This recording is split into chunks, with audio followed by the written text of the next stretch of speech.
So we're here, broken down. Today we were supposed to go pick up some eggs. We're going to go incubate eggs, and I was going to go pick them up from 3 different people.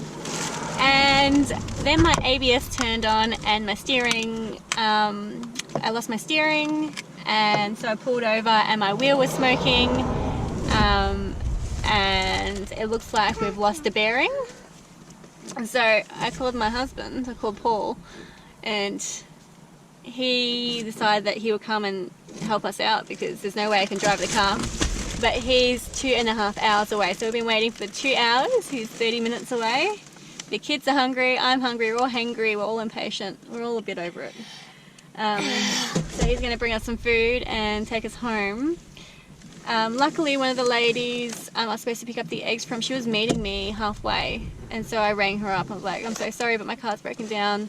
I'm 7 kilometres away from where I'm supposed to be. So she came out and met me. So we got those eggs. They're my light Sussex eggs and my speckled Sussex eggs. Or my silver, I think they're silver Sussex, not speckled Sussex. So that was cool, and I'll try and pick up the rest of the eggs tonight. So yeah, we're just waiting on Paul to come. We'll probably put this on the trailer and tow it home.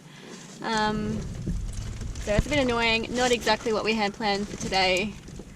The kids have been pretty good, but we're all a bit over it at the moment. We've also noticed that a lot of people have stopped and waved, but no one stopped to see if we're okay, which is really odd for country Australia. We've usually found that in country Australia people will stop, see if you're okay and try and help. But we've got a wave and that's about it. So that sucks. It's not really what Australia is known for, or country Australia is known for either. So we always make a point of stopping if we see someone pulled over. We always make a point to stop and see if they're okay and they need a hand. We did it just last week to a lady who was lost, and it's just good peace of mind knowing that when you're in a remote area, this isn't really a remote area, it's quite busy, the highway's right there, but when you're in a rural area, that if someone's broken down or stranded, that you can do everything you can to help them out.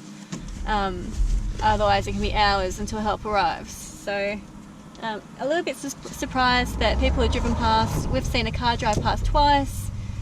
We had a tractor drive past and no one stopped to see if we're okay, so that's a little bit weird. But anyway, we're all good. We're just waiting on Paul to come here, and once we eat we should be good, and then we'll go home and try and get the car fixed. Yeah. Can I take the wheel off, please? So Paul's come to our rescue. We had to go home and get some tools, but he's going to put a new bearing in it so we can drive it home and not put it on the trailer. We're not sure if we could tow it with the other car that we have. It's a 2-ton car and that one's a 1-ton car, and plus the trailer, so we just didn't think it would cope. Nearly 3 ton, okay. Well, there you go. And so he thought it's probably better off just trying to fix it, and then we'll drive it home, since home is only about 20-25 minutes away. So while he's fixing this, I might pop in and grab the eggs.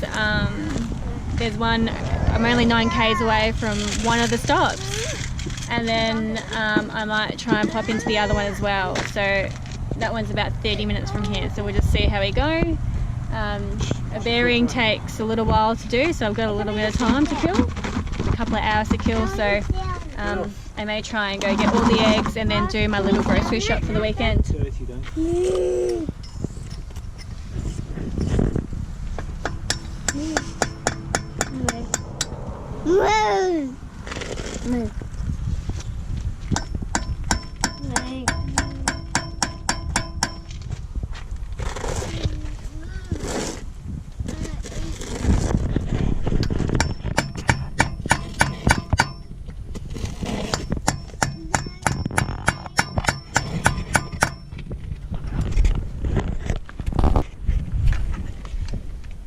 Aren't they wire pinches, not pliers? Yes, they are wire cutters. Where is you guys mommy from? Mom. Rara. They from flying. What? Worse than my motorbike. Oh, yeah. cactus. Look at the lump it's got on top. Yes. Yeah. It's molten steel, very melted. I'm not gonna. It's going to damage the axle a bit. What's in this, Dad? That black here? Worse than you thought. We had a super late night last night trying to recover the car. Paul couldn't fix it with the tools he had. It needed a new part. It was beyond repairable. So we decided that we'd go pick up the eggs. And we were so lucky when we went to pick up the eggs because we were gifted a few eggs. So we bought our Barnevelders and our Sussex Silver and Light, and we bought our Wyandottes Partridge, Silver Lace and Silver Pencil. And each of those people gave us a set of eggs. So the first place gave us 2 quail eggs for the boys to incubate. And I'm going to breed them if there's a boy and a girl. Yeah. And then the second place we went to gave us some Brahma eggs. We were going to put some Brahmas in there, but she didn't have enough. So she gave us 6 Brahma eggs, 3 buff and 3 Colombian, which look like a light Sussex. So we're very lucky and very blessed. Even though it was a long, tiring day, we were given some free eggs, which will be lots of fun to add into our incubator. So last night, after Paul couldn't fix the car, we decided that we'd come home and get the spare part that we have. But Paul left the tool, and it's the only tool that can do it, in the broken down car, and that was 25 minutes away. So we didn't feel like going back to get the tool to get the part off the car so we could go fix it and just drive it home. So then we thought that we would just take the car trailer and tow it home, but this car was struggling up the hills. I mean, it's not supposed to tow something that heavy, but we thought if we took the back roads and we took it real slow, and I mean like 10 and 20 kilometers an hour, that maybe we'd be able to get it home. But the rear wheels were just spinning, and we called it quits after a kilometer or 2. So then we thought we'll just take the car off and I'll drive it back really slow, and I'm talking like 10 and 20 kilometers. But the vibration on the wheel was just too much. So we decided that we'll try and go a little bit faster. So I went 40 k's an hour, and it was driving really well, and I thought, yep, this is it, we can do it, we can get this home.